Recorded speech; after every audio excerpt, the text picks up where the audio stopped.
राष्ट्रवादीमध्ये जो काही वाद पाहायला मिळतोय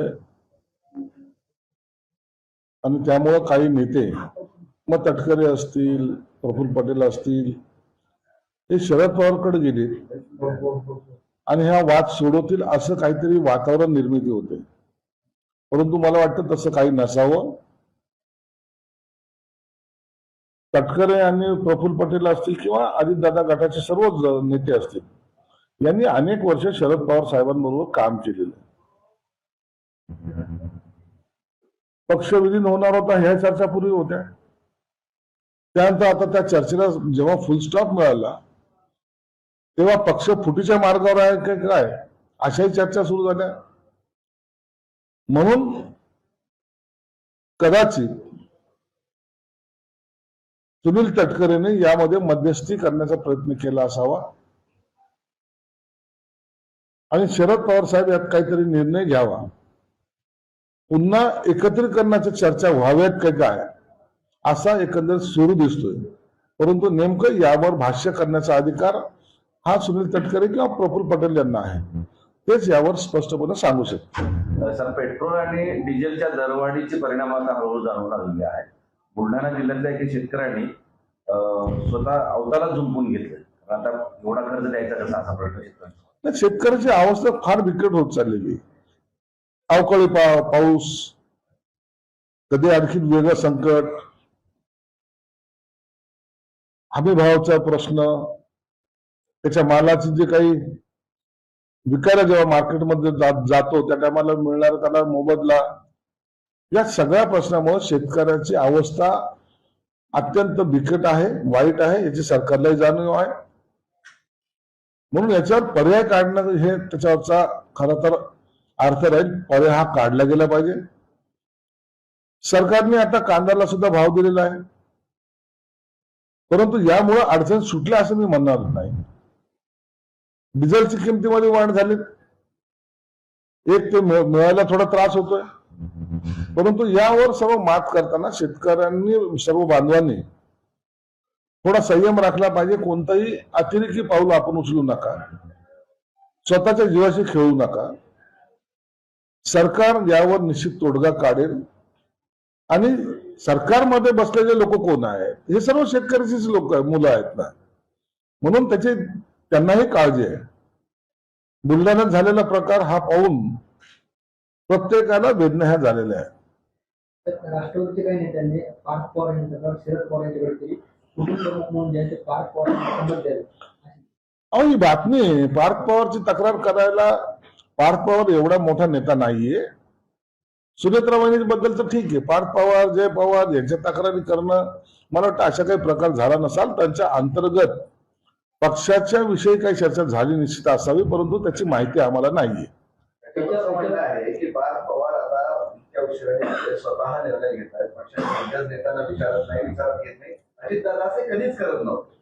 अरे हा त्यांच्या पक्षाच्या अंतर्गत प्रश्न आहे ना, त्याला आपण काय उत्तर देणार. पक्षामध्ये कुणी काय निर्णय घ्यायचा हा ज्या त्या पक्षाचा अंतर्गत निर्णय आहे. उभाट्यामध्ये नाही का युवा पुत्र ते निर्णय घेतात. म्हणून कोणी निर्णय घ्यायचा आणि कुणाला अधिकार बहाल करायचे त्या पक्षाच्या प्रमुखांनी ठरवलं पाहिजे.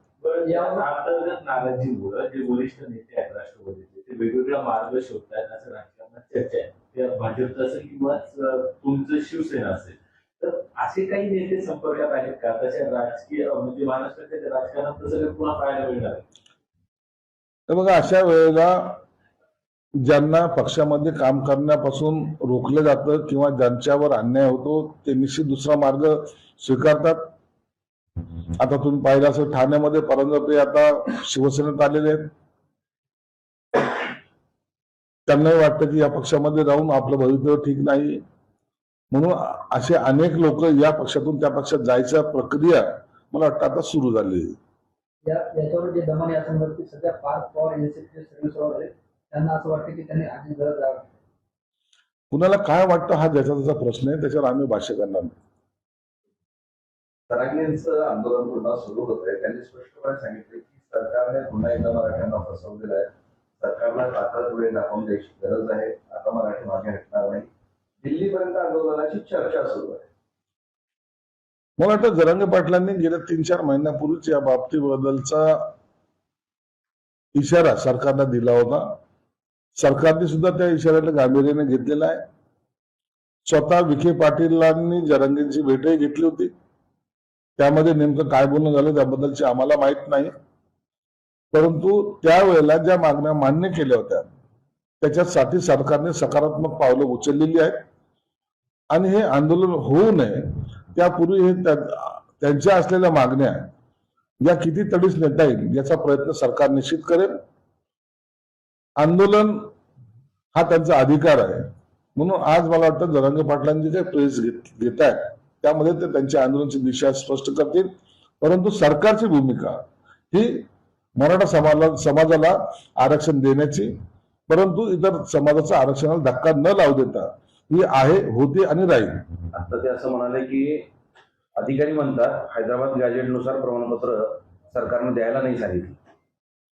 नाही, याबद्दलची मला कल्पना नाही, परंतु ज्या ज्या नोंदी सापडले जातील त्यांना ते दिले पाहिजेत अशी सर्वांचीच भूमिका आहे. त्यांनी अजून एक सांगितलं की आम्ही आंदोलनाची तारीख जाहीर करण्या अगोदर म्हणजे आंदोलन करणार ती जाहीर करण्या अगोदरच प्रमाणपत्र द्या असं त्यांचं म्हणणं. निश्चित आहे त्यांची मागणी, सरकार गांभीर्याने तो विचार करतच आहे. आता याला कशी गती द्यायची या बाबत जी काही कमिटी त्यांनी स्थापन केली ती याच्यावर निर्णय घेईल. राष्ट्रवादीचे प्रदेश प्रवक्ते गोविंद श्रीवास्तव यांनी जे पक्षाच्या वरिष्ठांनी संमत दिली. राष्ट्रवादी व काँग्रेसच्या वतीनं त्यांना जे पक्षाच्या कार्यालयात जाण्यापासून सुद्धा रोखण्यात आलं होतं. त्यांच्या आरोप आहे की पक्षाची बंधन काय याच्यात आता पक्षाचा अंतर्गत प्रश्न आहे. आता कोणी काय करतंय, त्यांच्या प्रवक्त्यांनी काय बोलावं. अनेक प्रवक्ते असे आहेत जे पक्षाची लाईन सोडून बोलतात आणि त्यांच्यावर पक्ष हा त्या पद्धतीने कारवाई सुद्धा करत असतो.